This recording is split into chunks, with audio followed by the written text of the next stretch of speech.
Bonjour à toutes et à tous. Bienvenue pour cette conférence de rentrée de l'AEFR. Merci Patrick Montagnier d'être parmi nous pour votre première prestation comme membre du conseil de supervision, de surveillance unique, représentant de la Banque centrale européenne. La dernière fois que nous nous sommes vus, c'était en octobre 2023. Et vous parliez déjà d'une certaine manière de supervision et déjà de risques. Mais vous aviez parlé essentiellement de nouveaux risques et de la façon dont le superviseur devait les prendre en compte. Il s'agissait plus spécifiquement, des risques climatiques. Tout le monde vous connaît, mais ça m'amuse toujours de jeter mon regard sur votre parcours, sur le parcours de nos intervenants. Et lorsque je regarde le vôtre, je dirais que vous êtes aux 2 tiers un homme de la banque et 1 tiers un homme de l'assurance, en tout cas par la durée de vos mandats, et qui sont caractérisés par quelques fils conducteurs. Le premier, c'est de traverser les crises, puisque vous étiez quand même dans les fonctions bancaires au moment de la grande crise financière et que vous êtes arrivé dans l'assurance à un moment où effectivement la question du risque climatique et de son impact sur l'assurance était quelque chose qu'il fallait regarder avec beaucoup d'attention. Et puis l'autre fil conducteur très clair, c'est l'international.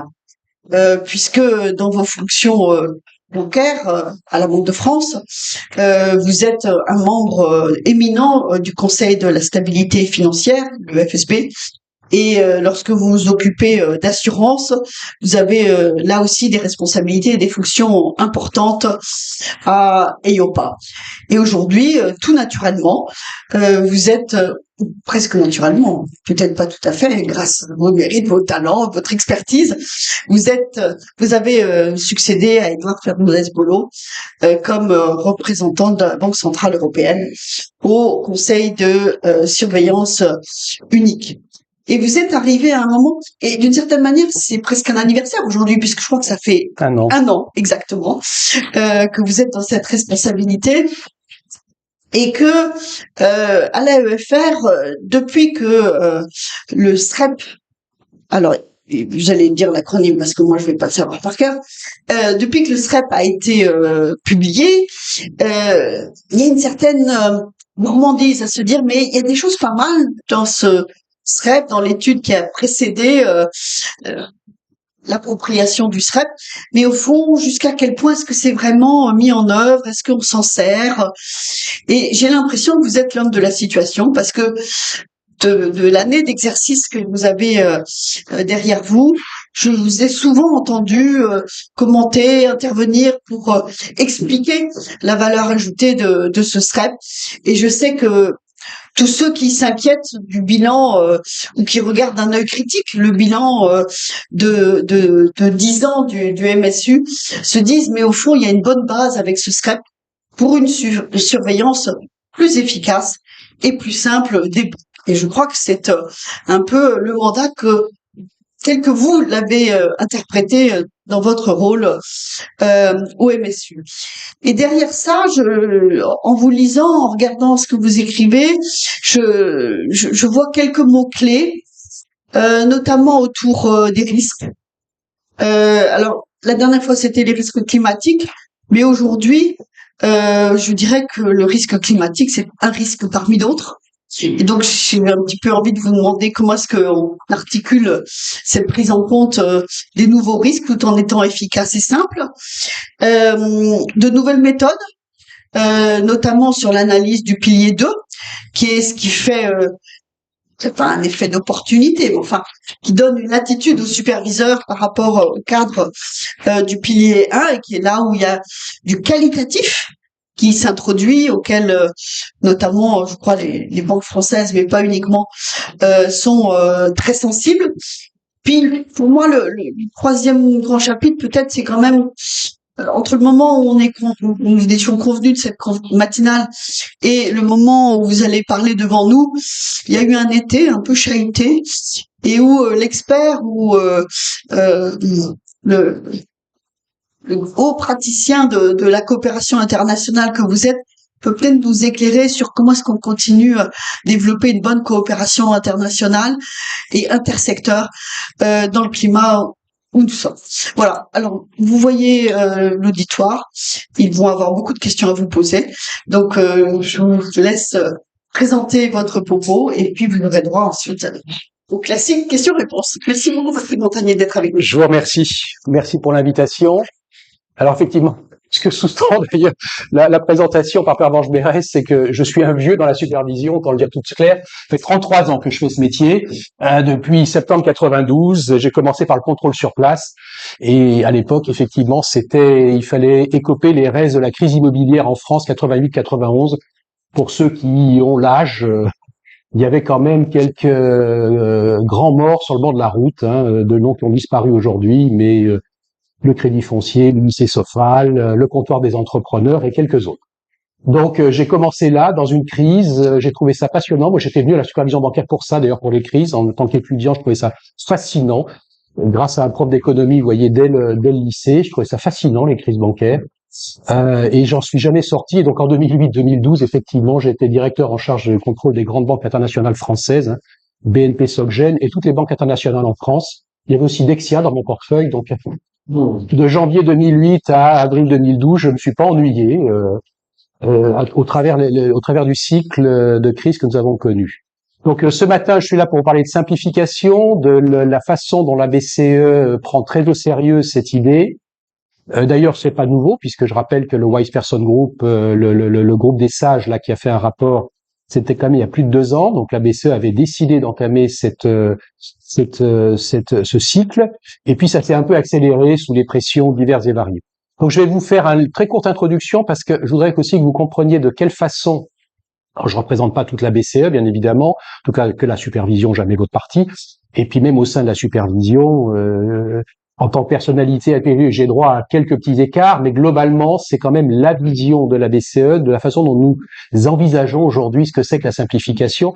Et je voudrais rappeler quelques vérités parce que quand je lis un certain nombre de propos, parfois sur la simplification, j'ai parfois l'impression que ce serait une sorte de retour à un monde édénique d'avant. Moi, l'Éden, je l'ai pas connu.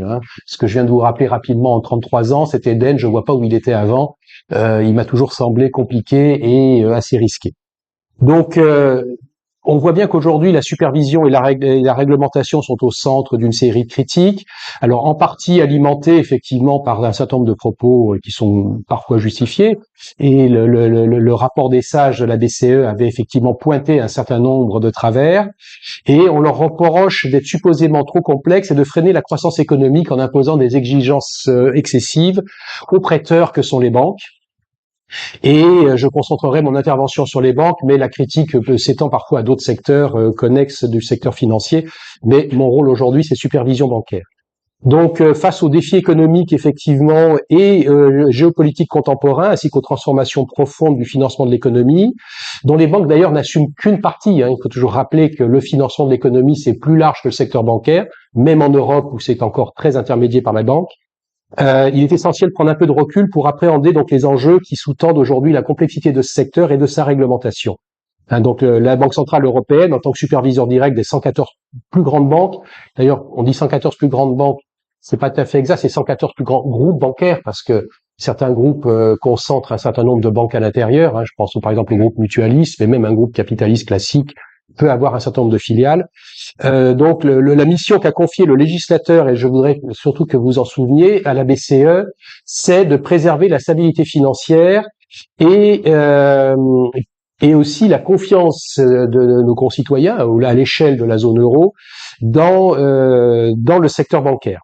Donc en fait, mais effectivement, nous reconnaissons tous, et en tout cas c'est très clair au niveau du board de supervision de la BCE, que la supervision ne peut pas être un objet statique dans un monde qui bouge en permanence. Il a à s'adapter, mais c'est, j'allais dire, plutôt classique, parce que les gens statiques dans un monde qui bouge, généralement, ils finissent desséchés sur leur bout de terrain sans plus. Et donc la BCE, elle, demeure une autorité très active et essaye de continuer à se confronter à l'ensemble des débats. Alors aujourd'hui, je vais aborder avec vous 2 réflexions fondamentales, mais ensuite je serai ouvert à l'ensemble des questions, au-delà de ce que je vous raconte dans cette introduction. D'abord, c'est que la nature intrinsèquement évolutive de la supervision n'est pas nouvelle. C'est pas quelque chose qui a démarré en 2023. Et puis, deuxièmement, la réalité selon laquelle la complexité réglementaire répond nécessairement à la complexité croissante des acteurs de supervision. Ce n'est pas le superviseur qui impose la complexité. La complexité, elle naît du fait que le financement de l'économie, les modes de financement, les modes d'organisation des groupes que nous supervisons sont aujourd'hui de plus en plus complexes. Et si je regarde justement de façon rétrospective ma propre carrière, effectivement, je pourrais me dire que quand j'étais jeune, tout était beau. Par définition, de toute façon, c'était mieux avant, c'est bien connu. Mais en fait, c'est quand même un paysage radicalement différent de celui que j'ai connu en 92 à mon entrée dans ce secteur. Donc, la supervision bancaire, tout d'abord, est une activité qui évolue constamment, notamment parce qu'il nous faut faire face soit aux risques émergents, mais aussi, encore plus d'ailleurs, à la transformation des risques classiques. Le risque de crédit se matérialise de façon différente au fil des cycles économiques.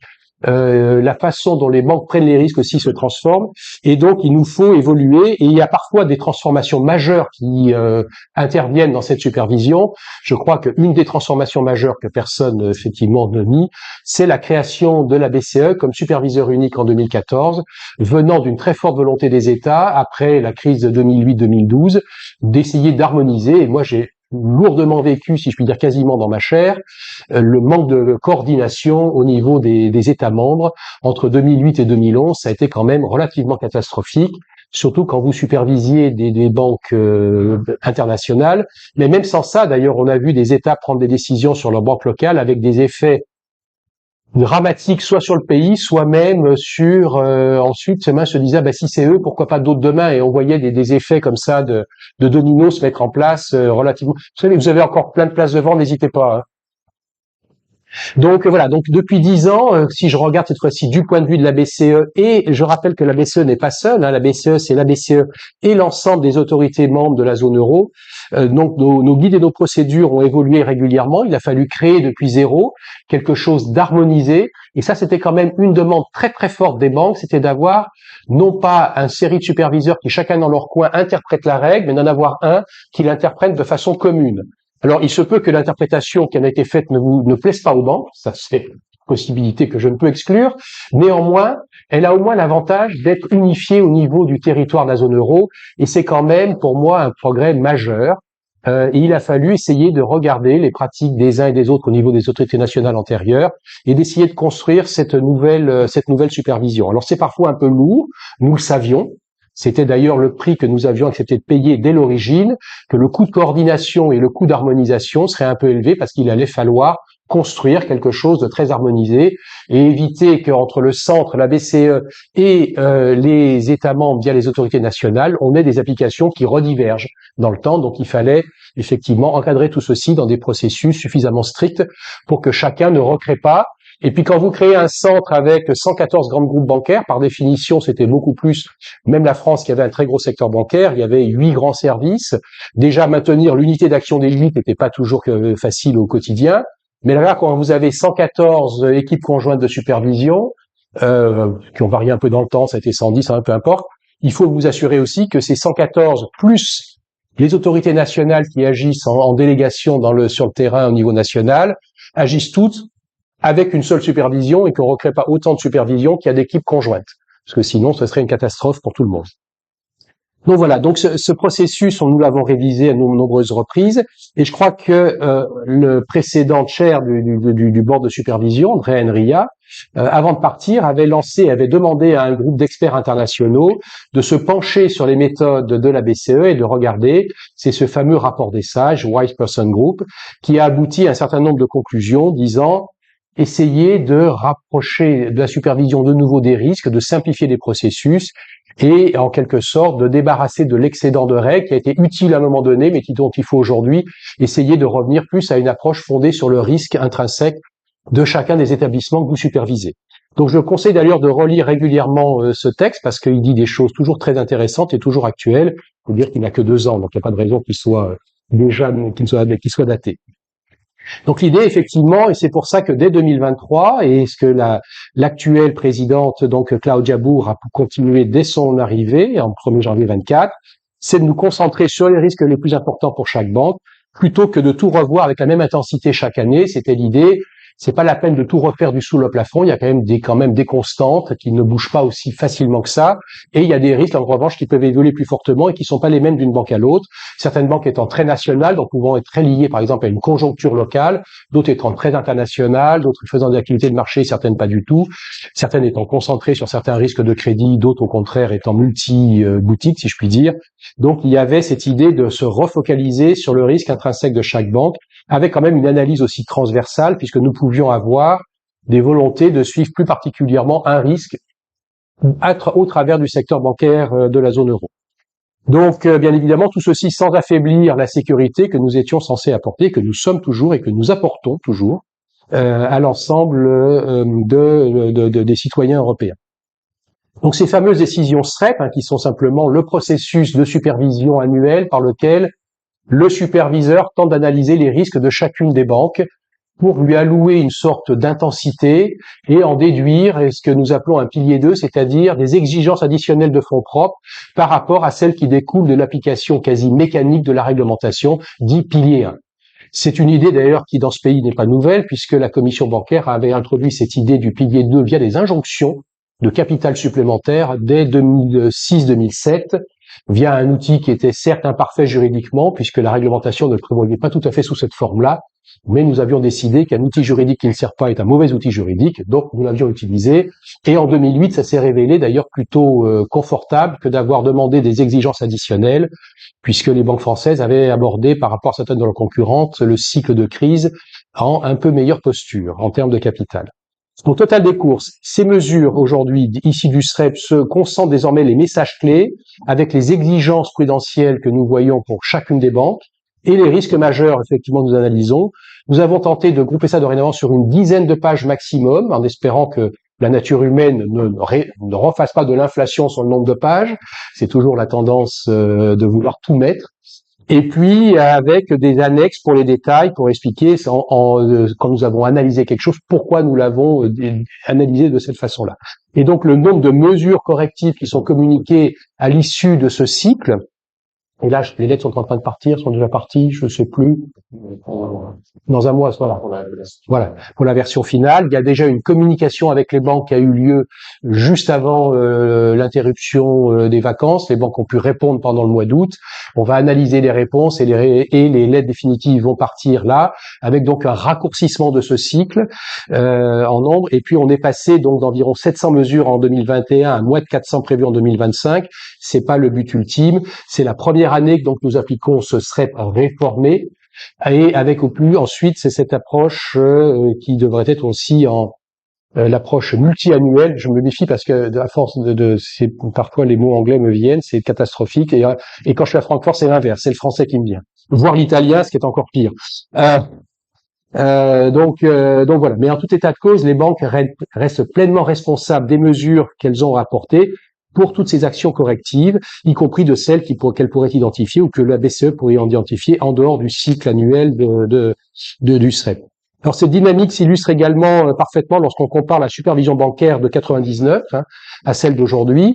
Quand je suis rentré dans ce métier, effectivement, on pouvait se dire la réglementation c'était pas grand-chose. Le CRBF, pour ceux qui l'ont connu, je me tourne du côté d'anciens chefs de bureau ailleurs au Trésor ou autre, c'était pas très épais, ce qui n'empêchait pas les risques, eux, de proliférer.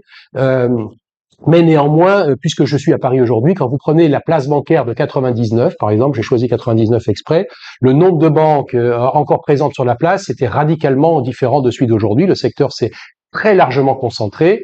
Certains portent dans leur nom cette concentration, d'autres un peu moins, ils ont absorbé au fil du temps, mais on a vu progressivement un certain nombre de grands noms disparaître, être absorbés par des groupes plus importants, ce qui fait qu'aujourd'hui, le secteur bancaire français est sans doute l'un des plus concentrés dans l'Union européenne. Quand vous regardez le total des actifs détenus par les 6 principaux groupes bancaires, c'est quand même phénoménal par rapport à d'autres pays où le secteur est beaucoup plus diversifié.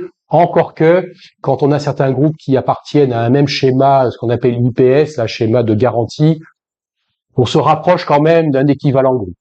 Mais donc, c'est quand même quelque chose qui est plus fragmenté, avec plus de LSI, c'est-à-dire Less Significant Institution, d'institutions moins importantes dans d'autres pays par rapport, effectivement, au nombre très restreint de LSI en France. Donc, et ces banques aujourd'hui qui restent, elles sont plus internationales, elles sont plus diversifiées en termes d'activité que ne l'étaient leurs prédécesseurs, et elles ont des actifs prudentiels totaux qui représentent plus de 3 fois le PIB national, avec une présence qui est à la fois pan-européenne, mais aussi pour certaines d'entre elles, en dehors des frontières de l'Union européenne. Et leur complexité opérationnelle, même en termes de management, n'a rien à voir avec ce qu'elles étaient effectivement il y a 25 ans. Donc aujourd'hui, certes, ces héritières, mais les activités de marché qu'elles font, puisque les banques françaises sont toujours parmi les plus engagées dans ces activités de marché, sont plus sophistiquées. Certains de leurs modèles de risque commencent à intégrer des mécanismes d'intelligence artificielle, les modèles internes aussi, et puis les systèmes technologiques avec lesquels elles opèrent sont sans commune mesure, notamment en termes de vitesse d'exécution des opérations.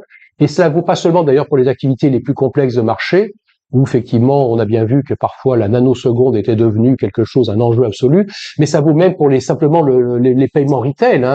Quand aujourd'hui on a le paiement instantané, ça a un certain nombre de conséquences pour tout le monde, le client comme l'établissement bancaire, en termes de superstructure informatique. Et d'ailleurs, je me plais à dire régulièrement que les banques sont devenues d'immenses usines informatiques avec une franchise commerciale qui fait leur différenciation. Mais ce qui fait ensuite l'efficacité du système, c'est une informatique robuste et performante et suffisamment sécurisée. Donc, nous avons un certain nombre de choses comme ça, de risques qui peuvent se matérialiser aujourd'hui quasiment instantanément. Les marchés, on a vu, pouvaient avoir parfois ce qu'on appelle des flash crash qui n'existaient pas, encore une fois, sous cette forme-là, il y a 25 ans. Donc, bien évidemment, il a fallu évoluer en parallèle du secteur bancaire. Et on ne peut pas superviser aujourd'hui les banques de 2025 avec les instruments de 99, je suis désolé. Et c'est pas forcément d'ailleurs le superviseur qui a demandé parfois plus de règles, puisque je rappelle qu'il est parfois reproché à l'Union européenne la complexité introduite dans le cadre dit de Bâle et qui a été traduit en Europe par les 4 CRD, puisque les banques européennes sont sans doute les banques parmi les plus friandes de modèles internes, là où d'autres juridictions ont toujours été beaucoup plus réticentes à accepter les modèles internes dans les banques. Et le modèle interne, c'est par définition une dose surcouche de calcul compliquée qu'il nous faut vérifier aussi, ce qui prend du temps pour essayer effectivement d'avoir une assurance raisonnable que les méthodes sur lesquelles est fondée l'estimation du risque via le modèle interne est robuste à peu près, quel que soit le temps qu'il fait à l'extérieur. Donc, et c'est pareil, quand vous regardez la crise de 2008, les subprimes, quand vous regardez le déni initial d'ailleurs, c'était pas nous, c'est les autres. Je fais régulièrement à l'école des mines un cours chaque année pour rappeler ce que c'était que la crise de 2008. C'est toujours intéressant de faire ça avec des jeunes gens qui ont tout juste atteint la vingtaine, parce que bien évidemment, je leur apparais comme un ancêtre, de leur parler de quelque chose qui a aujourd'hui 17 ans. Je vois une jeune femme qui sourit, mais je l'assume. C'est un peu ça. Mais c'est surtout qu'en fait, je leur montre, par exemple, je prends un journal, c'est les dessins de Plantu, je me souviens toujours, c'est 2 systèmes différents et le même résultat, vous voyez quand même les mêmes dominos qui s'effondrent.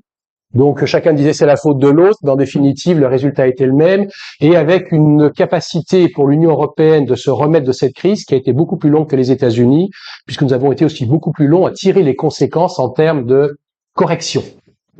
Et donc la BCE était censée apporter justement cette capacité à réagir plus vite en termes de supervision, de correction, pour éviter cette longue dépression qui s'en est ensuivie dans l'Union européenne. Donc, ça ne veut pas dire pour autant d'ailleurs que certaines des réponses que nous avons apportées à l'époque sont devenues obsolètes. Certaines sont toujours valides, elles ont parfois évolué, mais il y a toujours quand même quelques réponses valables. Je voudrais citer d'ailleurs plus particulièrement la gouvernance des risques. On a quand même toujours vu, ça c'est une des grandes leçons d'un des comités d'une des Bâle, c'était qu'en fait, c'est pas le modèle économique qui fait forcément la faillite, c'est la façon dont le risque a été géré dans chaque établissement. Ça, c'est pour ça aussi que le retour au risque dans chaque banque est essentiel pour le superviseur. C'est pas qu'il y a des modèles, il y a certains modèles économiques quand même comportent plus de risques, mais ensuite la façon dont ils sont gérés importe encore beaucoup plus que le modèle économique de l'établissement. Alors, il faut pas forcément, c'est pas parce que c'est complexe qu'il nous faut accepter aveuglément toute forme de complexité, parce que sinon c'est juste ajouter des étages aux étages, juste pour le plaisir, mais ça ne sert à rien et ça finit même par contrarier même l'action du superviseur, au sens où ça peut le rendre moins efficace. Donc notre rôle consiste à identifier, à réduire ces complexités injustifiées, au sein de nos propres processus de supervision. Parfois, c'est au sein de la réglementation, mais là, nous sommes moins en charge. Il y a des co-législateurs en Europe pour ça, le Parlement européen et les États membres, et puis il y a une force de proposition que sont les services de la Commission européenne. Nous pouvons toujours les signaler, mais ensuite l'initiative est bien évidemment à la main des législateurs, et la BCE est profondément respectueuse de l'état de droit. Il s'agit bien aux législateurs de regarder quelle est la vision qu'ils veulent imposer, sachant par ailleurs que le législateur européen n'a pas tout harmonisé, qu'il reste beaucoup de fragmentation nationale.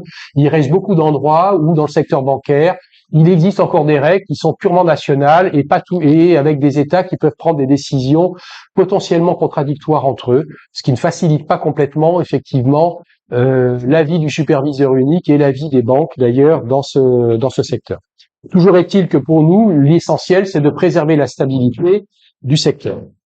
Alors, il y a aussi une demande de la société. Et quand je dis la société, elle est large, elle comprend aussi le secteur bancaire, mais elle peut comprendre d'autres groupes d'intérêt. Ça peut aussi les académiques. Je crois qu'il y en a un ce matin, je l'ai vu tout à l'heure, je ne connaissais jamais de visu, mais je l'ai vu quelque part. Mais qui ont aussi leurs propres études en matière de fragilité. Et je dois dire que depuis que je suis à la BCE, en tant que membre du board de supervision, je peux enfin achever un fantasme, c'est de les lire tous quasiment aujourd'hui.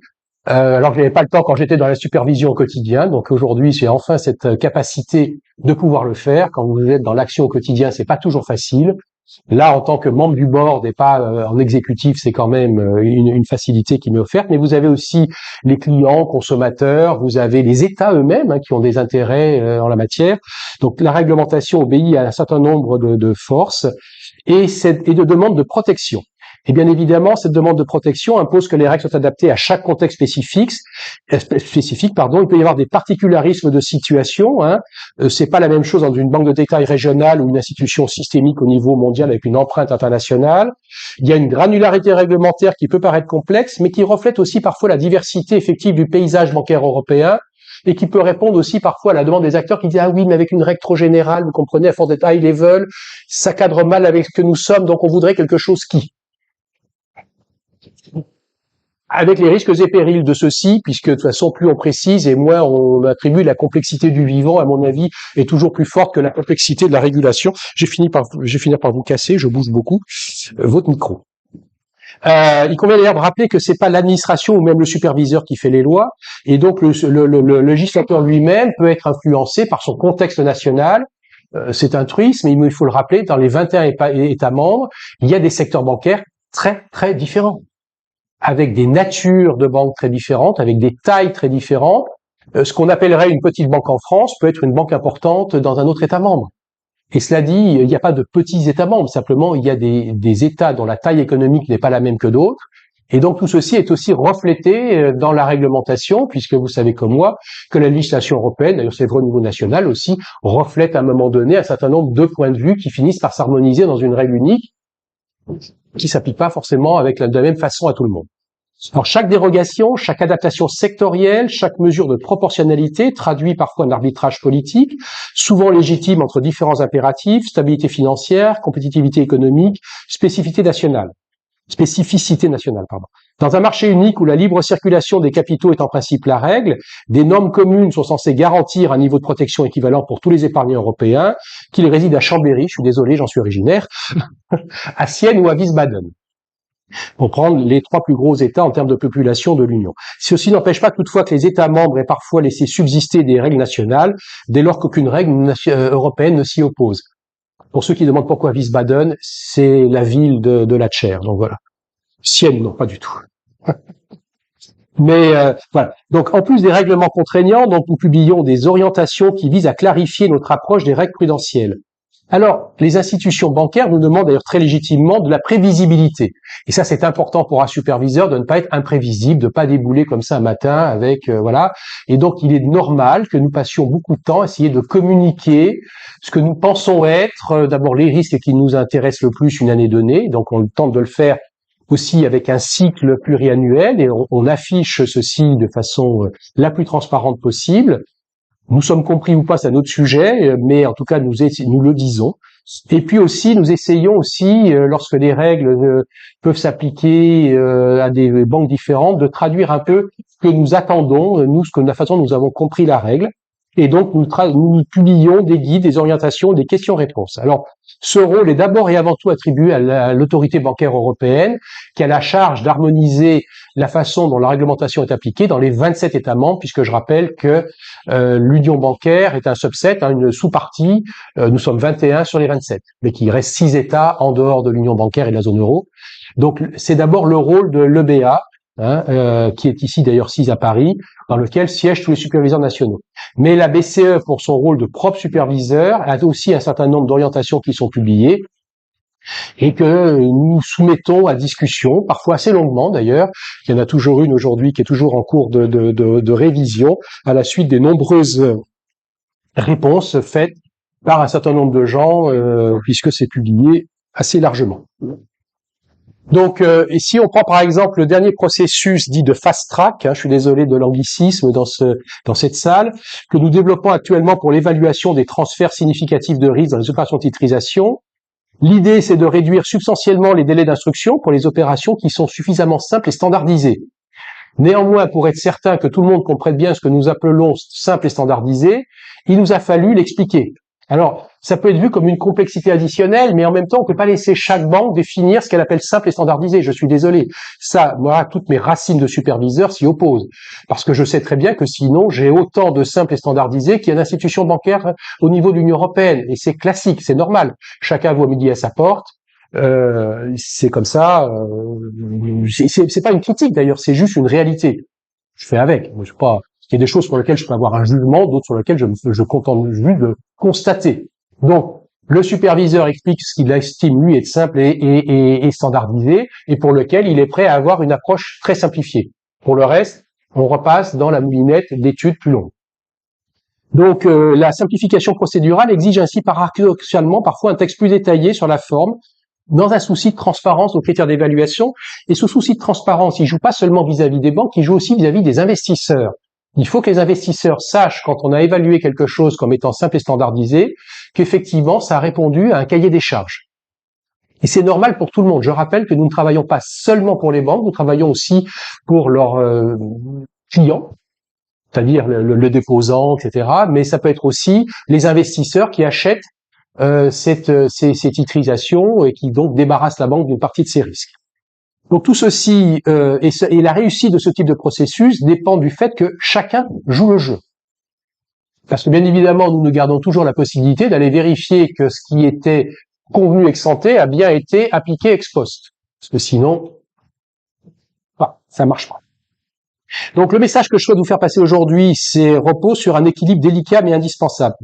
Nous sommes certains, et là il y a un engagement très clair de l'ensemble des membres du board de supervision, y compris les 6 membres qui représentent la BCE, c'est-à-dire la chair, le vice chair et les 4 membres qu'en France on qualifierait de personnalités qualifiées, c'est-à-dire ma collègue Sharon Donnery qui était sous-gouverneur de la Banque d'Irlande, Pedro Machado qui était jusqu'au mois de mars dernier membre du Conseil de résolution européen, là le board de résolution à Bruxelles, et ma collègue Anneli Tuominen qui était là un peu avant nous, qui était l'ancienne directrice générale de l'autorité finlandaise, et moi-même donc qui ai rejoint il y a un an. C'est très clairement un objectif partagé par tous. Nous savons que cette simplification opérationnelle est possible et souhaitable. Nous nous en rendons compte, y compris pour notre propre efficacité.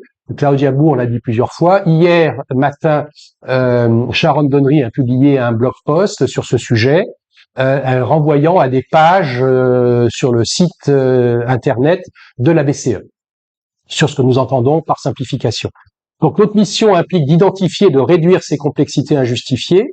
Je vous l'ai déjà dit tout à l'heure, soit de la réglementation, soit du fait de superposition, de fragmentation, voire de dispositions devenues obsolètes, mais aussi de nos pratiques de supervision que l'expérience nous permet d'alléger. Et c'était d'ailleurs le message clé du groupe des sages, c'était ayez plus confiance dans vos 10 ans d'expérience dorénavant, permettez-vous plus d'alléger vos processus et ayez plus confiance dans votre jugement.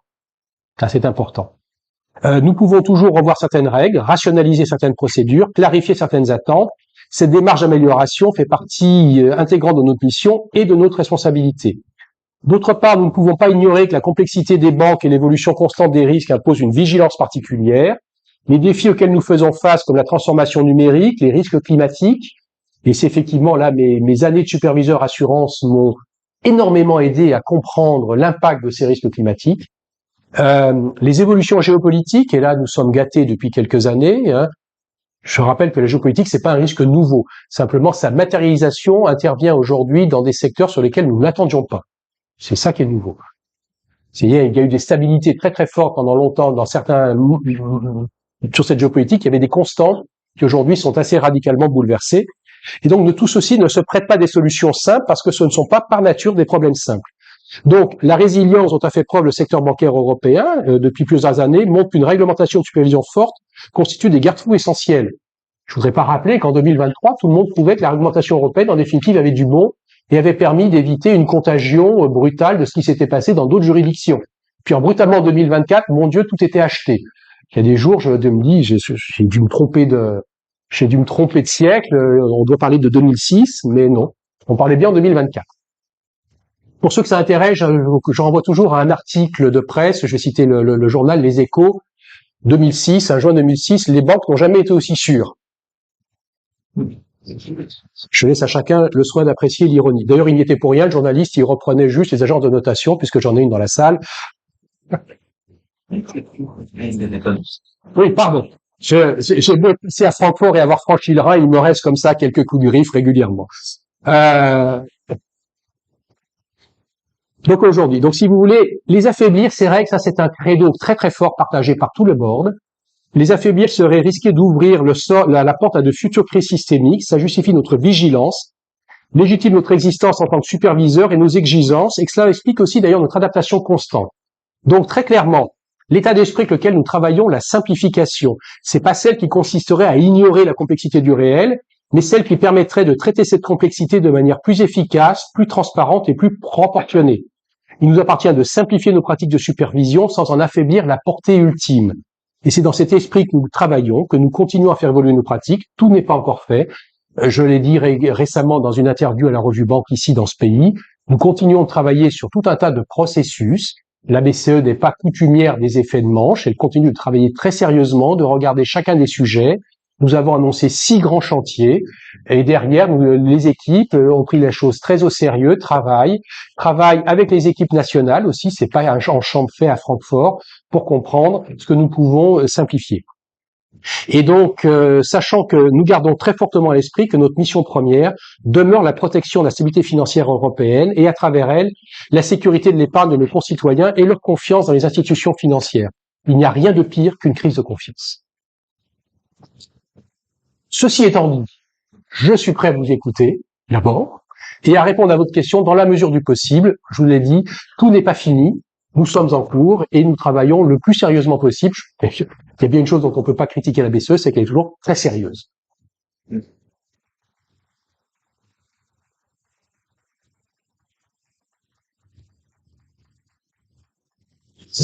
Un grand merci, Patrick Montagnier, pour ce contrat parfaitement rempli.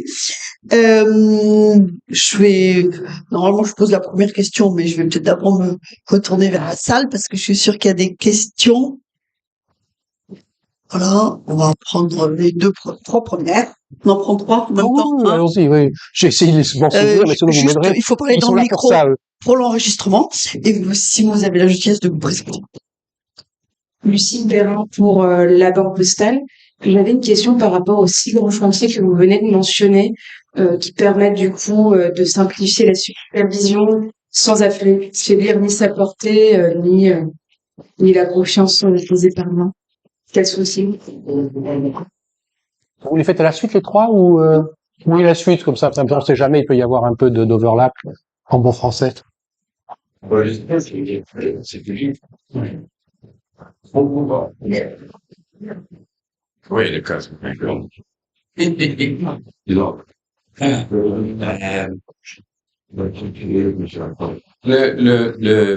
Le titre de la conférence, une supervision plus simple et plus efficace. Et ma question, c'était plus simple pour qui? Est-ce que c'est plus simple pour le superviseur ou plus simple et plus efficace aussi pour le secteur bancaire? Et je me pose la question parce que l'exercice que vous avez fait du SREP, c'était au fond surtout du côté du point de vue du superviseur. Et il faut tenir compte dans ces exercices, surtout dans les rapports de consultation avec le secteur privé, qui, à mon avis, n'est pas très bien organisé parce qu'au niveau national, les secteurs sont tellement différents par pays que j'aurais trouvé plus efficace de faire une partie aussi au niveau européen, du moins directement par la BCE. Le problème, c'est que dans ces exercices, on dit pas toujours la vérité, surtout si c'est des exercices écrits ou enregistrés. Mais je vous donnerai un point de vue, comment dire, un peu direct. L'éléphant dans la salle, c'est le système, le SSM, qui ne fonctionne pas. Je dis vu de la banque. Et je le dis après avoir fait pendant 10 ans l'avocat du SSM dans mon conseil d'administration. En disant, c'est normal, c'est au début, il faut commencer à travailler ensemble, c'est une nouvelle institution, mais après 10 ans, il faut que vous posiez la question, est-ce que la structure fonctionne? Parce que de notre point de vue, elle fonctionne pas du tout. Il y a un Joint Supervisory Team qui, après 10 ans, commence à comprendre. Bon, je parle du point de vue d'une grande banque, hein, donc c'est un peu pas. Et puis, on a des gens qui arrivent, qui ne connaissent pas, et qui commencent à reposer les mêmes questions, les mêmes données, et ils ne demandent pas au Joint Supervisory Team, ils demandent à nous. Donc, on a des équipes entières qui gèrent les gens qui arrivent de Francfort qui ne connaissent pas la banque, et qui, au lieu de faire leur travail, en particulier dans la gestion des risques,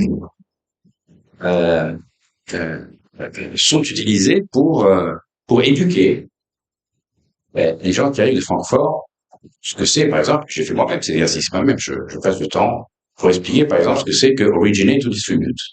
Je vais passer 2 heures pour expliquer à les représentants d'une inspection transversale ce que c'est. Et puis, à la fin, on aurait créé un rapport un peu, à mon avis, un peu bizarre. Mais c'est quelque chose sur lequel je voudrais vous inviter à poser la question. Est-ce que vous avez le contrôle de la structure? Moi, j'ai l'impression que vous l'avez pas. Les gens, c'est une structure qui est bottom-up. Il y a des initiatives, excusez-moi, je suis un peu direct, hein, mais après avoir défendu la SSM pendant 10 ans, maintenant, je voudrais vous stimuler sur certaines questions. Je l'ai dit d'ailleurs à Nathalie avant qu'il parte, et Claudia Bourg n'a pas voulu l'entendre. Mais je pense que c'est un des premiers chantiers, la simplification de la structure, et le fait que les gens doivent travailler plus ensemble, et avant d'aller faire des inspections qui sont très lourdes pour les banques, qui détournent des ressources de leur activité et de la gestion des risques par ailleurs. Et au lieu de faire ça, ils doivent passer beaucoup de temps pour expliquer ce que c'est que la banque. Il y a des gens qui repassent. Évidemment, je ne dis pas qu'il faut éliminer la structure horizontale parce qu'il faut des comparaisons. Mais donc, il y a aussi un problème de obsession de benchmarking dans le système. Alors, on se verra peut-être bilatéralement. Mais ça, je pense que c'est un point fondamental dans la simplification, c'est de voir une structure à Francfort en liaison avec une banque centrale qui est plus flexible, mieux gérée, plus visée à faire des analyses et des inspections qui réduisent le coût de gestion de cette situation du point de vue des banques. Et moi, je vais un peu long. Il y a encore beaucoup de questions. Vous répondez. Alors, je peux faire à peu près les deux. Alors, les 6 chantiers, effectivement, vous le trouvez par exemple sur le blog qui a été publié hier. C'est améliorer effectivement la prise de décision et notamment pour aller plus vite dans la prise de décision. C'est parfois long. Et puis aussi utiliser beaucoup mieux la digitalisation, y compris pour le superviseur. Et globalement, d'ailleurs, ces 6 chantiers tentent de répondre, alors je ne sais pas s'ils répondront du point de vue des banques exactement à cette question, mais tentent de répondre à cette double injonction qui est de dire si on essaye de faire plus simple et plus efficace, c'est à la fois pour nous, ça alors là c'est pleinement assumé, hein, pour répondre à Monsieur Mismagui, mais c'est pleinement assumé que cette simplification elle doit aussi apporter quelque chose au fonctionnement interne de la BCE pour qu'elle soit plus rapide, plus efficace, qu'elle dégage des moyens pour se concentrer sur l'essentiel, mais c'est aussi pour les banques normalement, c'est-à-dire que si on va plus vite, si on enlève un certain nombre de choses qui étaient potentiellement redondantes, si on évite de tout revoir chaque année, normalement ça doit se voir aussi. Alors je reconnais, le système démarre, donc comme le système a 10 ans derrière lui, il a ses habitudes, il faut qu'il en change. Donc c'est pas quelque chose, c'est pas parce que vous le décidez depuis le haut, et je pense que notre chair est très lucide et très engagé sur ce sujet, mais c'est pas parce que vous le décidez d'en haut que tout se fait. Quand vous regardez même une très grande banque, pas aussi simple que ça entre le haut et ce qui se passe au niveau du guichet, hein, il y a quand même des décalages. Donc c'est quelque chose qui peut arriver parce que c'est quelque chose, il faut qu'on le fasse en plus de façon sécurisée et qu'on soit certain qu'ils comprennent bien. Donc je vais finir avec les 6. Il y a aussi les modèles internes. Nous sommes conscients que l'approbation des modèles internes progressivement effectivement a abouti à des zones de complexité. On va essayer et avec la demande d'ailleurs aux banques, de dire aussi, essayez de réfléchir vous-même parce que parfois on a des modèles internes qui concentrent des petits bouts d'activité qui sont inutilement compliqués.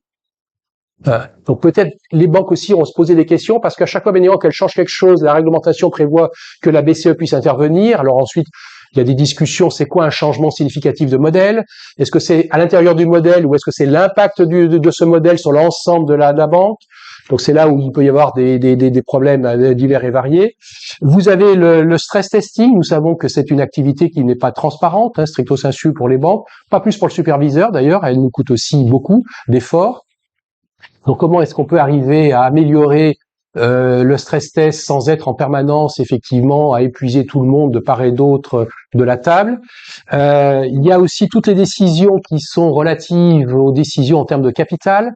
C'est quoi un bon pilier 2? C'est quoi d'avoir quelque chose qui est plus axé sur le risque? C'est quoi quelque chose qui soit mieux expliqué, qui soit aussi avec qu'on entende mieux ce que disent les banques sur la façon dont nous percevons le risque qu'elles portent?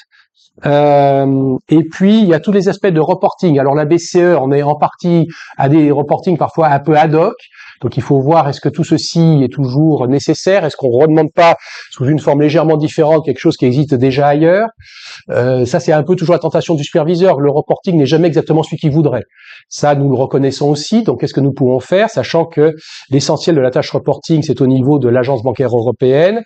On essaye aussi dorénavant de voir comment éviter les duplications entre le niveau national et le niveau européen.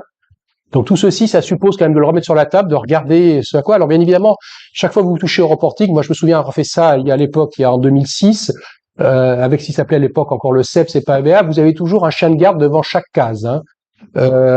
C'est un peu comme les niches fiscales, si je puis me permettre cette comparaison audacieuse et sans doute malvenue, mais il y a toujours quelqu'un qui dit « Ah non, mais moi cette donnée m'est utile ». Donc, et parfois c'est même dans les banques elles-mêmes que vous trouvez des défendeurs dans certaines cases. Donc parfois un peu compliqué. Mais en tout cas, nous essayons franchement, et donc José Manuel Campa, l'EBA, a un groupe de travail qui travaille dur sur le sujet, en liaison avec nous, pour essayer de dire qu'est-ce qu'on peut modifier dans la collecte des informations. Et sixième chantier, c'est les inspections sur place. Vous y faisiez référence, mais pas qu'aux inspections sur place. Je pense que vous faites référence plus largement à l'ensemble de ce qui est en transversal, si je vous ai bien entendu, dans lequel, pour essayer effectivement de revoir aussi le processus de détermination des inspections sur place, d'être certain que nos inspections sont bien concentrées sur les principaux risques et bien en phase avec l'ensemble des activités de supervision. Et c'est vrai à la fois pour le contrôle sur place, mais aussi ce que nous appelons nos enquêtes transversales, parfois qui sont faites par les équipes dites horizontales. Donc on essaye, et donc c'est un travail aussi qui est en cours, d'être certain que nous ne recommençons pas ce qui a déjà été fait à côté. Alors ensuite, j'aurais tendance à dire qu'il est normal qu'un superviseur pose toujours la même question. Parce que moi j'ai toujours dit à mes équipes, ne vous croyez pas plus intelligents que les banques. Donc n'essayez pas de faire les réponses à leur place. Donc parfois, reposer la question permet de revoir la façon dont la réponse nous est apportée. Ça, c'est aussi un point. Moi, j'ai toujours dit à mes équipes, n'ayez jamais honte, et j'ai été exécutif pendant pas mal d'années, n'ayez jamais honte de reposer la question, parce qu'en plus, la question que vous avez posée il y a 2 ans avait une réponse qui était peut-être, de notre point de vue, correcte dans l'environnement de l'époque, mais qui aujourd'hui, eu égard au nouvel environnement, peut induire une nouvelle analyse. Il n'y a jamais de monde statique nulle part. Hein. Donc, ce qui a été accepté à un moment donné par le superviseur peut très bien, 2 ou 3 ans plus tard, être considéré comme moins valide parce qu'il y a des choses, l'expérience nous a montré que. En tout cas, nous essayons très fortement, et tout le board en est convaincu, aussi bien l'Institut national que les représentants de la BCE, qu'il y a quelque chose à faire pour simplifier, et pas seulement du point de vue interne du superviseur. Si en plus on simplifie la vie, ça nous arrange aussi, notez bien. Donc ça, c'est complètement assumé, que ça doit aussi servir à nous simplifier la vie en tant que superviseur. Mais normalement, ça doit nous servir à fluidifier les relations de supervision avec les banques. C'est quand même l'objectif pour lequel ça a été essentiellement envisagé, c'est-à-dire d'arriver à fluidifier et d'avoir à des processus qui soient moins ossifiés. Je ne sais pas si c'est le bon terme, mais c'est là toujours le risque maximal d'un superviseur, c'est de garder les choses et de toujours les garder, quelle que soit la période et le moment.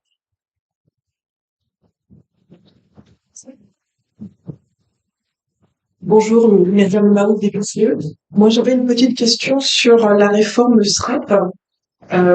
Donc, effectivement, vous avez accéléré les prises de décision, vous avez commencé à accélérer les prises de décision et notamment réduit beaucoup les délais de production. On a vu qu'il y a eu des réformes sur le STE et sur les délais du cycle SREP. Vous avez simplifié la lettre, le projet de décision SREP, avec un processus de réponse qui est un petit peu plus opaque, si je trouve, cette année que les années précédentes, puisque c'est finalisé c'est finalisé avant ce qu'on appelait les réunions de socialisation. Ouais. Voilà. Donc c'était déjà rédigé et signé au board. C'était plus de l'information qu'autre chose. Et on nous dit, vous allez voir ce que vous allez voir, 2026, c'est l'aboutissement, notamment POZ. Et selon la prise en compte de l'augmentation des RVA, etc. Est-ce que vous pouvez nous en dire plus sur cette nouvelle étape? Alors, je vais prendre une deuxième question. Je voyais que Monsieur Véron voulait poser une question. Ou à côté, je sais pas, je l'ai vu lever la main. Nicolas Véron à Bruegel et au Peterson Institute. En fait, j'ai deux questions sur un thème qui n'est pas la supervision, mais sur lequel votre regard, je pense, est intéressant pour cette audience qui se rapporte à la réglementation et à la législation. L'une externe, l'autre externe. Ma première question, c'est sur ce à quoi vous avez fait référence, le fait que il y a toujours beaucoup de réglementations et de législation nationale dans le corpus qui s'applique aux banques et aux superviseurs. Est-ce que vous pouvez nous donner une impression de la tendance, c'est-à-dire par rapport au démarrage du SSM en 2014, est-ce que ce problème s'est plutôt un peu amenuisé ou s'est aggravé? Quelle est la direction dans laquelle cet enjeu des options et discrétion nationale, comme les appelait à une époque la BCE, s'est développé? Ma deuxième question porte sur les États-Unis, c'est un sujet d'actualité, et notamment sur la conformité à Bâle III, puisqu'on entend beaucoup de choses dans le débat à Paris comme ailleurs en Europe, peut-être encore plus à Paris.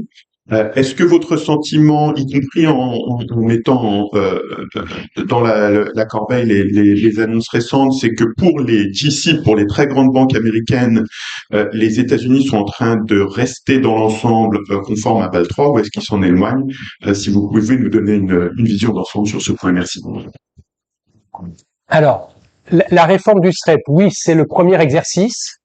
Pour répondre, c'est BPC, c'est ça que vous avez dit. Hein. Parce que le P avait un peu sauté dans mon oreille, je me disais qu'il y a un truc, je voulais entendre BCE, donc je me dis il y a un truc qui va pas. Oui, c'est le premier exercice, donc effectivement, il y a une phase d'apprentissage, je peux pas le nier. Je pense pas que ce soit plus opaque. Effectivement, on a pu rédiger, mais c'est pas pour autant que la réponse est ignorée. C'est-à-dire que moi, j'aurais tendance toujours à conseiller aux banques de se concentrer sur l'essentiel. Est-ce qu'il y a quelque chose qui vraiment, alors je peux me dire, c'est aussi quelque chose que j'ai toujours conseillé moi aux superviseurs, mais il y a quelque chose qui, dans la lettre ou autre, vous semble complètement orthogonal et non conforme à votre propre appréciation, et pourquoi.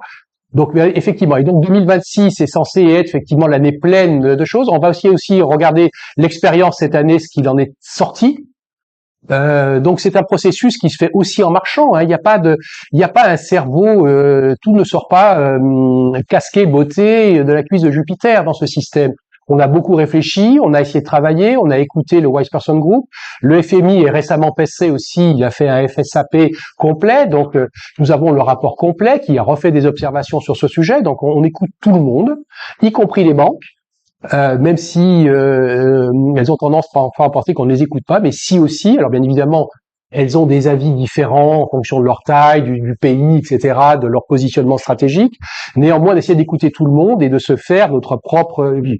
Donc 2026 est censé être une année en croisière, si je puis dire, en croisière, en régime de croisière, pardon, pas en croisière stricto sensu, en régime de croisière, alors que cette année, c'est la première année. Donc on essuie un peu les plâtres, on regarde, est-ce que ce raccourcissement produit tous ses effets, est-ce que ça vaut le coup, etc. Donc c'est ça l'idée. Pour ce qui est des options à discrétion, je crois pas que ce soit la BCE qui les appelle comme ça, je crois que c'était la directive d'ailleurs, non, les OD, il me semble. Hein. Donc voilà, donc il y en avait beaucoup qui ont été introduites, en fait elles sont dans la directive. Et donc les États avaient la possibilité d'opter pour un certain nombre de choses. Donc est-ce qu'elles se sont réduites elles sont toujours dans la directive. Hein. Donc est-ce qu'elles sont toutes utilisées, c'est un autre sujet, mais elles sont toujours dans la directive, elles sont toujours dans le niveau 1. Pour poser la question de manière peut-être plus globale, est-ce que vous avez le sentiment de cette hétérogénéité? Pardon, pour recadrer ma question de manière plus globale, est-ce que cette hétérogénéité des normes pays par pays a eu tendance à s'accentuer ou plutôt à se réduire d'une manière vraiment très générale? Je pense pas que ce soit accentué. Le sujet qui est parfois discuté, c'est le macro-prudentiel aujourd'hui, c'est-à-dire que mais ça, c'est la supervision stricto sensu n'est pas complètement dedans. Hein, c'est quelque chose qui est à la fois au niveau européen ESRB, qui est aussi au niveau des différentes instances nationales. Il y a un groupe de gouverneurs qui planche aussi sur ces sujets-là et qui planche de façon plus générale et sur lequel nous allons aussi rapporter nos propres travaux. Est-ce qu'ils auront des propositions à faire? Mais là, encore une fois, c'est pas dans les mains de la BCE, ça sera dans les mains du législateur et des co-législateurs d'ailleurs, parce que les États membres sont des co-législateurs. Donc on verra. J'en sais rien aujourd'hui.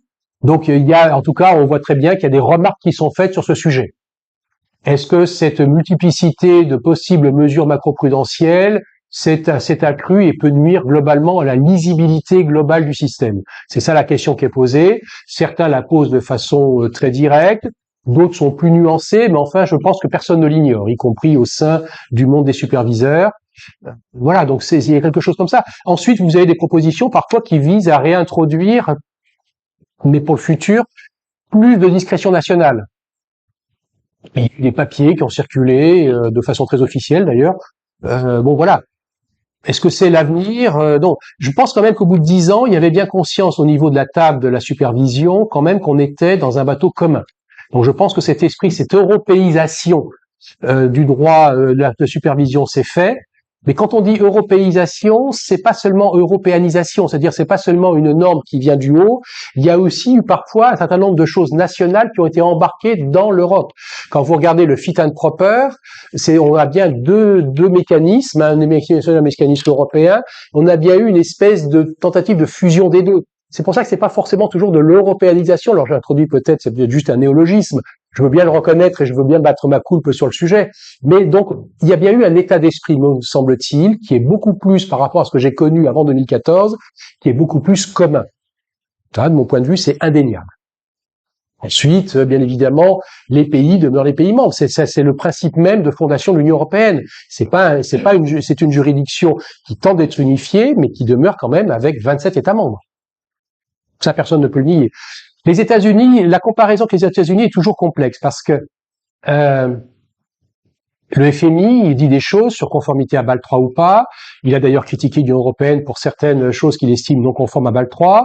Les États-Unis, c'est encore plus compliqué parce que le paysage réglementaire et supervision a toujours été aussi relativement fragmenté, pas toujours simple à appréhender vu de l'extérieur.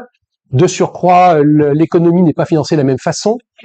La rentabilité des banques américaines ne se fait pas de la même façon que les banques européennes, à commencer par le fait qu'elles ont un marché réellement unique, avec une langue unique et une réglementation à peu près identique sur le plan de la consommation. Je dis à peu près identique parce que les États quand même introduisent des variations, ce qui fait que c'est plus facile d'extraire de la rentabilité d'un marché de plusieurs centaines de millions de personnes, alors que quand vous passez de la France à l'Allemagne, déjà c'est pas la même langue, c'est pas les mêmes habitudes. J'ai découvert récemment, j'ai comparé les systèmes d'acquisition d'un bien immobilier en France et en Allemagne.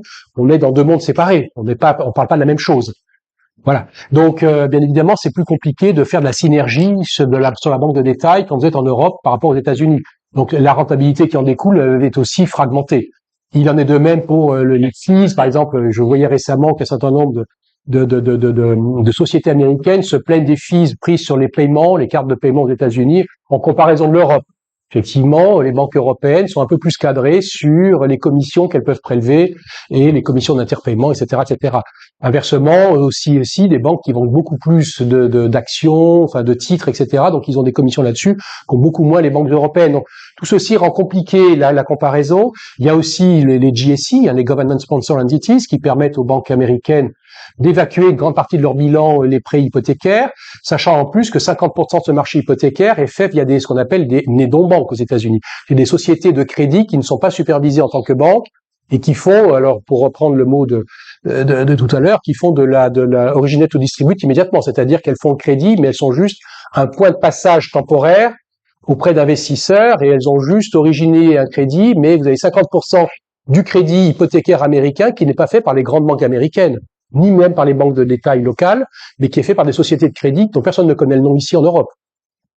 Mais je crois que la première grande banque américaine est seulement le 3e ou 4e intervenant sur le marché du crédit hypothécaire aux États-Unis. Donc, les systèmes financiers sont tellement différents que comparer ensuite parce que tout ceci joue aussi dans le fait que les banques européennes, elles, sont les seules originatrices du crédit immobilier et le conservent en grande partie. Donc, si vous voulez, tout ceci fait que la façon dont on conçoit ensuite BAL 3 et son application fait que on compare ensuite des systèmes qui sont quand même très très différents dans leur nature et qui permettent pas de comparer les exigences de fonds propres puisque vous avez des exigences qui s'appliquent à des bilans radicalement différents. Alors ensuite, on voit très bien que l'actuelle administration a pour volonté de passer un certain nombre de réglementations par-dessus bord sur la gouvernance. Bon, ça nous paraît bizarre parce que nous, encore une fois, il nous semble que ce qui drive le risque, le profil de risque d'une banque, c'est sa gouvernance. Deuxièmement, les risques liés à la nature et au climat. Alors encore une fois, la BCE ne pense pas détenir la vérité sur le climat et la nature, c'est pas du tout le sujet. Elle pense simplement que ça fait maintenant plus de 30 ans qu'on en parle et que ces risques dorénavant se matérialisent dans le monde financier et qu'ils induisent un nouveau risque financier. Moi, j'ai du mal à accepter l'idée qu'une catastrophe naturelle d'ampleur est une opportunité pour les banques. J'ai vu sur un papier écrit aux États-Unis sur le sujet disant un désastre majeur est une opportunité pour les banques. Oui, c'est oublier tous les crédits qui seront jamais remboursés parce que les gens sont ruinés, parce que ceci, cela. Et en tout cas, ce que j'ai vu dans le secteur de l'assurance fait qu'aujourd'hui, l'idée qu'on se repose en disant mais c'est l'assurance qui prendra le choc, le secteur bancaire sera sauf, me semble être une vue de l'esprit. Alors,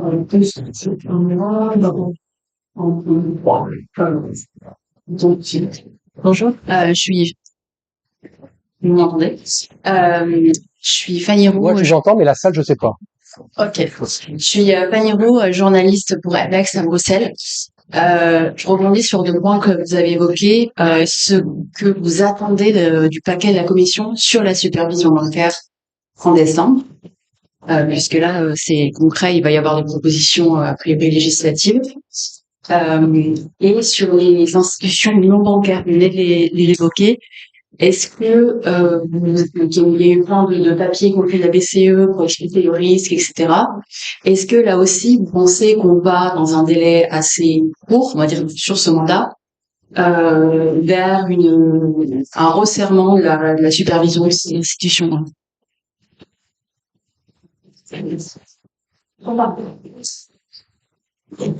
Patrick, tu m'entends? Je voulais te poser une question qui m'a empoisonné la vie comme ancien superviseur du marché financier.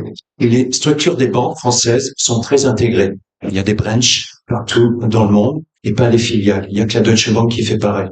Le résultat, c'est que les réglementations qui s'appliquent localement à Londres ou à Tokyo sont des réglementations locales, mais aussi des réglementations européennes. C'est très anticoncurrentiel. En droit européen, je ne pouvais pas faire autrement. Est-ce que c'est un sujet, ces structures, je sais qu'il y a plein d'autres problèmes liés à la facilité d'organisation, à la liquidité qui est essentielle, mais aussi au superviseur unique européen. Est-ce que c'est un sujet qui est sur la table? C'est une structure, filiale versus branch succursale. C'est un thème qu'abordait régulièrement un milliard en disant que c'était un des éléments éventuels de mise en place d'une vraie union bancaire. Donc peut-être que c'est un sujet de réflexion Toujours d'actualité. On va prendre encore une troisième question, puis après il y aura encore une salle suivante.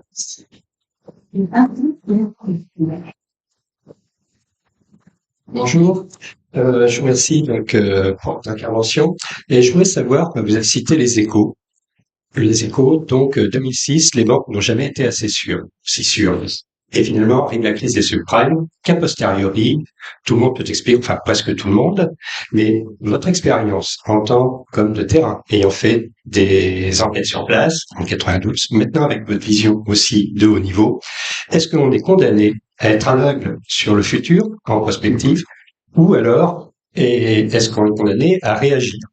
Ou est-ce qu'on peut anticiper et voir d'où pourraient provenir les risques futurs, parce que dans un système qui est incroyablement complexe, est-ce que l'IA aussi pourrait nous apporter des enseignements et avoir un petit peu de prévisibilité à plus long terme? Ça peut être les techniques d'IA générative, mais ça peut être aussi l'analyse multidimensionnelle avec les retours des enquêtes que vous faites.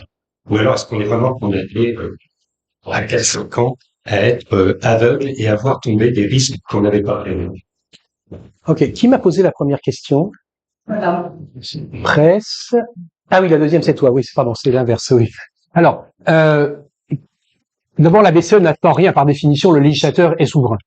Ça, c'est très clair, la BCE ne donne de leçons à personne, donc ce que décidera le législateur, ce sera ce que décide le législateur.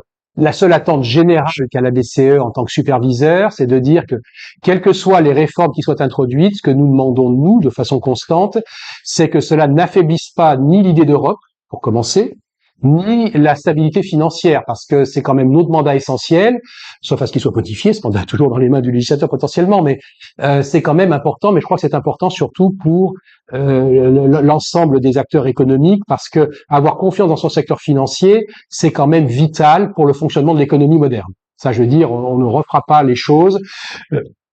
Aujourd'hui, on est tous là tranquillement assis avec nos dépôts dans les banques, ou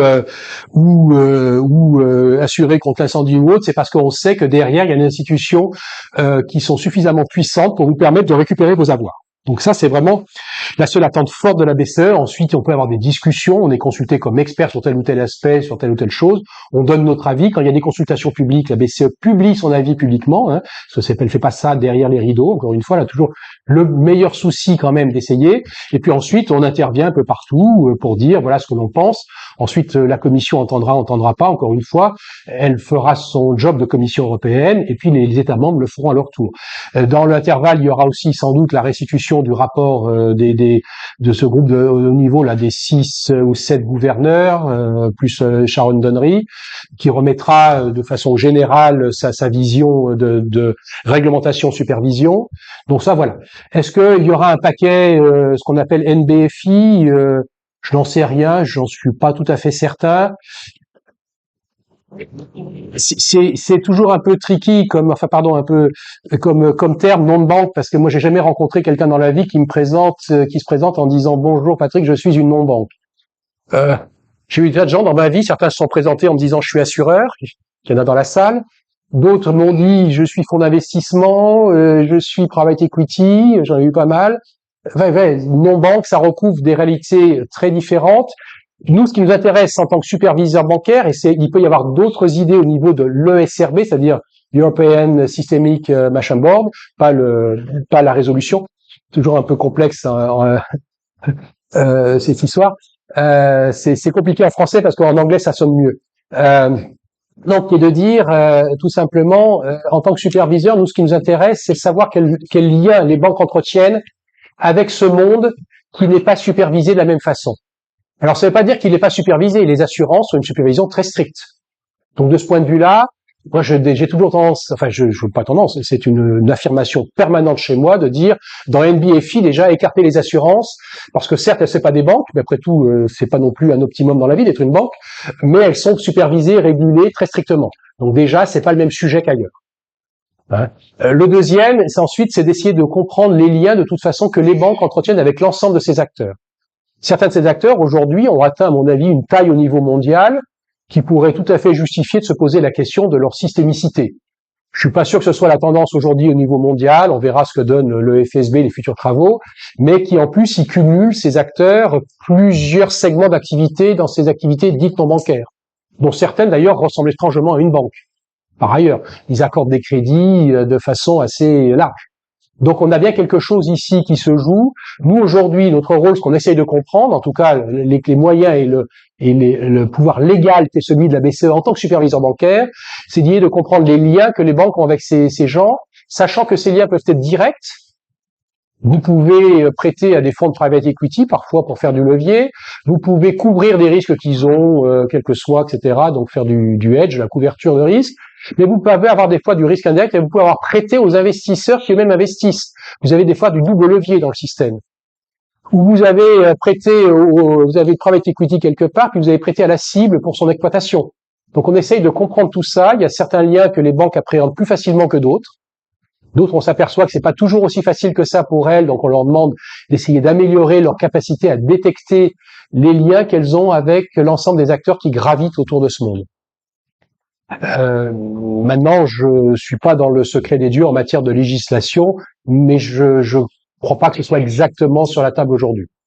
Enfin, ce que je crois comprendre, mais je peux me tromper. Donc, franchement, encore une fois, mais c'est le monde encore une fois, ce que surtout la BCE, moi, c'est la seule chose qui m'intéresse en tant que superviseur bancaire, elle est attentive à essayer de comprendre le risque que les banques portent vis-à-vis de ces acteurs. Et ça, c'est crucial. Mais ensuite, le reste, voilà. Alors, quant au sujet succursale versus filiale, certains États imposent la filiale dès lors qu'il y a du retail, dès lors qu'il y a de la banque de détail. D'autres non. Alors ça obéit d'abord à la liberté du commerce, qui existe. Donc les banques ont le choix de leur organisation en principe, à moins que la réglementation locale leur impose quelque chose. Bien évidemment, ce que cela veut dire en termes de supervision pour la BCE, c'est que ces succursales font partie intrinsèquement juridiquement de la maison mère, ce qui fait qu'elles ont la chance, grâce à ces succursales, d'avoir une double supervision, puisqu'elles ont non seulement la supervision de la BCE, si elles sont européennes, puisque la succursale fait partie intrinsèque de la société mère, très souvent, ou de la banque qui, voilà, si c'est une filiale qui fait ça, mais elles ont aussi la supervision locale, puisque les succursales sont très souvent soumises au superviseur local. Bon, ben c'est normal, mais je vais dire les filiales aussi ont un peu ça, parce que la BCE tente de comprendre aussi le risque qui est embarqué dans les filiales dans des pays tiers. Donc c'est pas complètement aberrant. La seule chose, c'est que la façon dont le risque juridique s'exprime et sa façon dont il est circonscrit, si je puis dire, au niveau d'une entité juridique, ne s'exprime pas du tout de la même façon et n'a pas du tout la même façon d'avoir des capacités d'effet domino sur le reste du groupe. En fonction du fait que c'est une filiale qui est totalement, parfois, je ne sais pas comment traduire en français, ring-fencée, isolée par le superviseur local avec des règles qui lui sont propres, d'une succursale qui, par sa définition, est une entité juridique de la maison mère. Sur la réglementation financière, à Londres, si tu as tout les règles européennes s'appliquent. Si tu es en filiale, plus les règles locales. Si tu es en filiale, il n'y a que les règles locales. Que les règles locales. Mais il y a quand même des choses qui s'appliquent au niveau consolidé. C'est-à-dire que la vision des risques consolidés, néanmoins, la BCE va regarder de nouveau que même s'il n'y a pas de, voilà. Donc, mais effectivement, c'est pour ça que je dis, il y a bien vous avez la double supervision est certaine quand vous êtes sous forme de succursale. Quand vous êtes en filiale, elle existe aussi, mais de façon un peu plus médiatisée, si je puis dire. Voilà. Vous m'avez demandé quelque chose? Oui, c'était à partir du pratique des choses que vous avez citées. Est-ce que votre prévisibilité, disons à moyen terme, s'éloigne ou se rapproche? Et est-ce que l'IA peut apporter un apport ou les techniques d'analyse multidimensionnelle dans votre domaine? Alors, moi, je pense que parmi les mythes, enfin, c'est un credo de ma part. Je ne dirais pas que c'est celui de la BCE. Donc, prenez-le comme une vision purement personnelle. Le mythe de Sisyphe, pour moi, est d'un des plus beaux mythes que l'humanité ait inventé parce que je trouve que c'est un humain qui ne recommence sans arrêt parce qu'il sait qu'il doit recommencer. Et il sait que rien n'est jamais achevé. Donc, certains l'ont pris sous un angle très négatif, condamné à se répéter. Moi, je pense que ce n'est pas ça. Je pense que c'est simplement un encouragement à sans arrêt travailler et à remettre sur l'ouvrage. Et donc, la crise financière de 2000, qui a commencé à partir de 2006, dont on a vu les prémices et le prologue 2006, vous vous souvenez, HSBC, etc., de sa filiale aux États-Unis, c'est pas quelque chose qu'on reverra sous cette forme-là. Néanmoins, ça ne veut pas dire qu'on n'en reverra pas. Donc, les superviseurs travaillent en permanence à essayer d'imaginer quelle pourrait être la crise de demain, et les banques le font aussi. Je renvoie à un blog que vient de publier aussi la chaire elle-même, Claudia Bourg, la semaine dernière, je crois, sur le stress test, et en disant bien que c'est un outil qui sert aux superviseurs et aux banques. Les banques ont leur propre stress. Pourquoi? Simplement parce qu'elles tentent d'imaginer quelles pourraient être les situations qui les mettent en péril. Donc, nous en sommes tous là. L'intelligence artificielle dans ce secteur, ça peut aider plutôt sur l'outil de projection, pas à deviner la crise. Je ne crois pas, surtout que je rappelle que l'intelligence artificielle, elle est d'autant plus intelligente que la question que vous lui avez posée l'est. Il y a des gens d'ailleurs qui s'amusent à faire bugger les IA et vous arrivez très rapidement parce que plus vous l'entraînez vers des trucs absurdes et plus vous y arrivez. Donc, remarquez, certains humains y arrivent assez bien aussi. Hein. Donc, si vous voulez, je sais pas. En tout cas, ça peut aider à faire un certain nombre de projections plus facilement. Ça peut aider à ramasser de l'information aussi. Ensuite, c'est la façon dont vous l'utilisez qui va compter. Donc, c'est la façon dont vous utilisez votre outil d'intelligence artificielle qui est, à mon avis, plus importante que l'outil lui-même. C'est la façon dont vous l'utilisez qui va être cruciale. Donc, mais effectivement, en 2006, alors, tout le monde n'était pas aveugle. Hein. Je rappelle que moi, j'avais été traité de dinosaure. Alors, je suis désolé, 20 ans plus tard, ça n'a pas dû s'améliorer. L'état du dinosaure, elle s'est pas complètement amélioré. Le squelette, elle doit être en mauvais état. Parce que j'avais osé parler à une banque qui, d'ailleurs, depuis, n'est plus de ce monde, parce que je parlais de liquidité. Il m'avait dit, mais monsieur Montagnier, la liquidité, vous voyez bien, aujourd'hui, c'est plus un sujet. Franchement, il n'y a que vous qui vous obstinez encore par les liquidités dans le monde des superviseurs. C'est absurde. Alors, le dinosaure a survécu. Alors, on va peut-être prendre 2 dernières questions, puis non, je me poserai une quand même. Donc, une là, et puis... Voilà, une là. 2 dernières. Bonjour, Madame Ragnar, Rochilenko. Je me demandais si la concentration sur les risques intrinsèques à chaque banque dans la méthodologie de supervision allait avoir un impact derrière sur les critères de régulation par la BCE versus les régulateurs locaux. Qu'est-ce que vous appelez locaux? ACPR, par exemple, en France. D'accord, les superviseurs nationaux. Ok. Oui, bonjour, Julien Dumont, SBS Software. Moi, j'ai une question un peu plus opérationnelle, donc par rapport au thème de la journée. Concernant la simplification, c'est que, comme vous l'aviez précisé un peu plus tôt, un des points de la réglementation, c'est la partie reporting. Et donc, je crois qu'il y a des projets de homogénéisation de reporting, notamment IREF, qui s'est vu décaler, il me semble, jusqu'à 2029. Derrière ça, est-ce que je voulais savoir si c'était des raisons opérationnelles, plutôt politique et qu'en est-il de ce projet? Quel est votre point de vue sur le qui Alors, moi, je voudrais poser une petite question, pardon. un peu plus à l'autre bout du spectre, un peu plus stratosphérique, puisque vous avez dit que le risque géopolitique s'introduisait dans des secteurs ou dans des domaines où jusqu'à présent on n'avait pas à le traiter. Et je crois que le domaine de la stabilité financière est un bon domaine d'application de cette introduction du risque géopolitique. Et donc, même si c'est pas au cœur de votre activité SSM, comment est-ce que vous voyez les perspectives de la coopération? Parce qu'il y a tout un moment, on m'a dit à Bâle, ça continue à bien se passer, les gens ont besoin de se parler et de coopérer. Avec tout ce qui s'est passé cet été, on a quand même l'impression qu'il y a un risque de frottement entre les risques géopolitiques et la préoccupation de stabilité financière. Est-ce que vous pouvez nous donner, dans une conférence enregistrée, quelques éléments d'éclairage sur cette situation? Alors, pour répondre à la première question, n'opposez pas la BCE aux superviseurs nationaux, ce qu'on appelle les National Competent Authorities en anglais dans le texte de la directive. Ce qui forme le SSM, c'est bien la coalition du tout. Hein, c'est bien la BCE à Francfort et les équipes nationales. Donc il peut y avoir parfois des différences d'appréciation sur un dossier, mais qui se résolvent à l'intérieur du système, pas à l'extérieur en principe. Il peut y avoir des différences de vue, d'appréciation, et les différences de vue peuvent être liées à ce qu'un précédent intervenant appelait effectivement un benchmarking, c'est-à-dire une comparaison simplement. Hein. Disons-le en français tout simple, quand on compare une banque à une autre, en essayant de comparer bien évidemment des banques avec des risques à peu près identiques, mais une banque n'est jamais égale à une autre. Mais normalement, donc, dès lors que l'idée c'est de se concentrer sur certains risques, c'est bien l'ensemble du mécanisme de supervision unique, dit SSM en anglais, qui suit bien cette orientation. Et c'est l'un de nos chantiers qui est de dire, pour simplifier, pour modifier, on a aussi tout un chantier interne qui est un changement du culturel, qui consiste à bien vérifier que tout le monde est bien embarqué dans les modifications que nous souhaitons introduire dans nos processus. Donc c'est ça qui est important. Non seulement l'ensemble des agents qui siègent ici à Francfort, mais aussi ceux qui siègent ici à peu près à moins d'1 kilomètre. À la CPR, il suffit d'aller tout droit. Hein. Après la place de l'Europe, vous y arrivez. À la CPR, mais c'est pareil, la Bundesbank à Francfort ou la BUBA, la BaFin à Bonn, et ainsi de suite pour l'ensemble des autorités. Hein, si vous allez à Rome, et ainsi de suite. Donc, c'est bien l'idée que tout le monde agisse d'une seule voix, en fait, dans ce système. Donc voilà.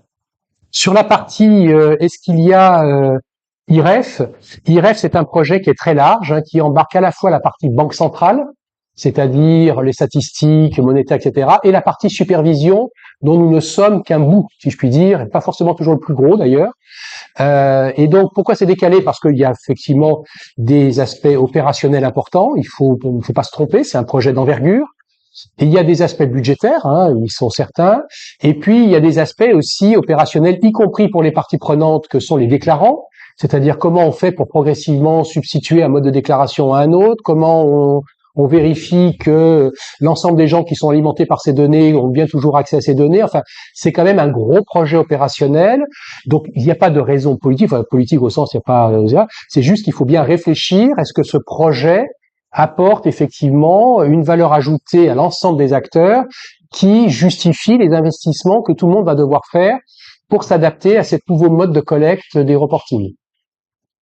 Sachant qu'il y a une réflexion distincte par ailleurs qui est sur la nature même du reporting, qui est celle qui est menée par le BA avec un groupe de travail aussi qui porte sur le contenu du reporting. IREF, c'est plus sur la forme et sur la façon dont la donnée va être collectée, emmagasinée et utilisée par tout un chacun dans l'écosystème européen. Mais ça embarque tout le monde, les gens qui reçoivent et les gens qui déclarent. Donc c'est ça qui justifie la réflexion et la prudence avec lequel ce projet avance, parce qu'on sait très bien que une fois qu'il sera totalement lancé, il embarque tout le monde pour un nombre d'années conséquent. La coopération, c'est pas nouveau. Hein. Le sujet de la coopération, il a des hauts, des bas, suivant les moments, les périodes.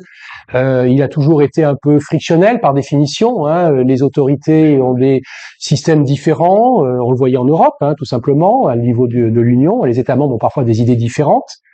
Et puis dès que vous sortez de l'Union, c'est encore amplifié. On voit toujours quand même un certain nombre de très grandes juridictions très engagées quand même dans le multilatéral pour le moment. Il y a une juridiction qui est en train de revoir son approche. Quelle sera son approche du multilatéral? On attend un peu. Dans la supervision, c'est pas d'une clarté totale. C'est difficile parce que c'est quand même le monde bancaire, qui est quand même très internationalisé, dont les investisseurs sont quand même mondiaux. Donc l'idée qu'on puisse s'écarter durablement d'une norme commune n'est pas forcément très bien acceptée par les investisseurs. Donc c'est quelque chose qui demande beaucoup de réflexion. Nous y croyons toujours. À ce jour, un certain nombre d'interlocuteurs changent, c'est normal. Nous attendons de voir comment tout ceci va atterrir, mais nous n'avons pas eu de message comme quoi, dorénavant, il y a un refus de coopérer. Donc voilà, ensuite, il faudra voir le détail. Mais encore une fois, c'est un monde très international, donc c'est très difficile de s'extraire. Cher Patrick Montagnier, un immense merci pour cette matinée où on voit comment est-ce que, avec votre parcours, vous avez investi cette nouvelle fonction dans une fonction qui, pour l'AEFR et pour ses participants, ses membres, est absolument critique. 10 ans du SSM, ça veut dire une jeunesse, une expertise, une expérience en transformation, et vous êtes une des chevilles ouvrières de cette transformation pour améliorer la prise en compte des risques, pour améliorer la qualité de la supervision. Donc un immense merci. Il faut que je fasse un tout petit peu de pub pour la suite des travaux de l'AEFR. Vous avez assisté à la matinale de rentrée. On aura le jeudi prochain, le 11, une conférence de présentation du numéro de la revue d'économie financière sur où va l'épargne, avec une participation exceptionnelle du gouverneur qui en réalité rendra compte de l'état de sa pensée sur ce sujet très critique au cœur des rapports Noyer, Draghi et l'État. On aura le 16 l'intervention bilan d'une certaine manière de Marielle Cohen-Branche, qui a été médiatrice de l'AMF pendant tant d'années. Et puis le 25, on a une journée absolument exceptionnelle, le matin et l'après-midi. Et là, vraiment, je vous invite à regarder ce programme. Le programme du 25 après-midi est à votre disposition à l'entrée. Je vous invite à vous en saisir et à vous inscrire à cette conférence. Le matin, c'est un tout petit sujet, monnaie publique, monnaie privée, avec les meilleurs intervenants qu'on peut trouver sur ce thème, à un moment évidemment où cette question nous intéresse tous, y compris le superviseur. Et l'après-midi, nous co-organisons avec l'AMF une conférence sur stabilité financière et IA et quantique, avec des représentants et des membres des mécanismes de supervision mondiaux. Donc c'est une conférence importante qui se tiendra au Quai d'Orsay et je vous invite évidemment, pour tous ceux qui ne le sont pas encore, à vous inscrire et à prendre le programme à votre disposition à l'entrée. Patrick Montagnier, un grand merci et à très bientôt.